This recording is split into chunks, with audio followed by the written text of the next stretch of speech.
Dengue রোগীদের জন্য 10% bed ফাঁকা এবং ইনভেস্টিগেশন সহ মোট খরচের 80% বেসরকারি হাসপাতাল কর্তৃপক্ষকে বহন করার আহ্বান জানিয়েছেন স্বাস্থ্যমন্ত্রী। কারো বাসার ছাদ বা আশেপাশে অপরিচ্ছন্ন থাকলে এবং মশার লার্ভা পাওয়া গেলে ভ্রাম্যমাণ আদালতের মাধ্যমে জরিমানা করার কথাও জানান তিনি। এছাড়া শনিবার থেকে 3 মাসব্যাপী মশক নিধন কর্মসূচি শুরু হচ্ছে। ডেঙ্গু প্রতিরোধ, চিকিৎসা ও গাইডলাইন বিষয়ে Bangladesh society of medicine, Bangladesh private medical হাসপাতাল, ক্লিনিক, ডায়াগনস্টিক অ্যাসোসিয়েশন এবং বাংলাদেশ প্রাইভেট মেডিকেল কলেজ অ্যাসোসিয়েশনের শীর্ষ কর্মকর্তাদের সাথে সচিবালয়ে বৈঠক করেন স্বাস্থ্যমন্ত্রী সরদার সাখাওয়াত হোসেন। ডেঙ্গি ওইটার হাত থেকে জাতিকে রক্ষা করবে।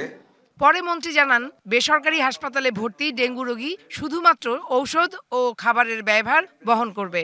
প্রাইভেট মেডিকেল কলেজ আপনাদেরকে ধন্যবাদ জানাই, ওনারা আমাদের 10% বেড ফ্রি রাখবেন আমাদের ডেঙ্গু পেশেন্টের জন্য।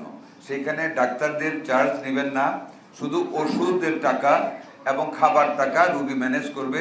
আর investigation 80% free for all the dengue patients irrespective of rich or poor.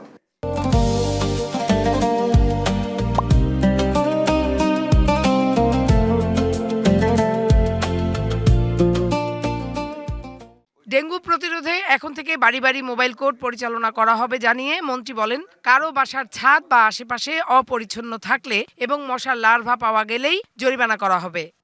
আজকে সকালে আমরা সিটি কর্পোরেশনের প্রশাসক এবং স্বাস্থ্য কর্মকর্তাদের নিয়ে অনেকক্ষণ মিটিং করেছি।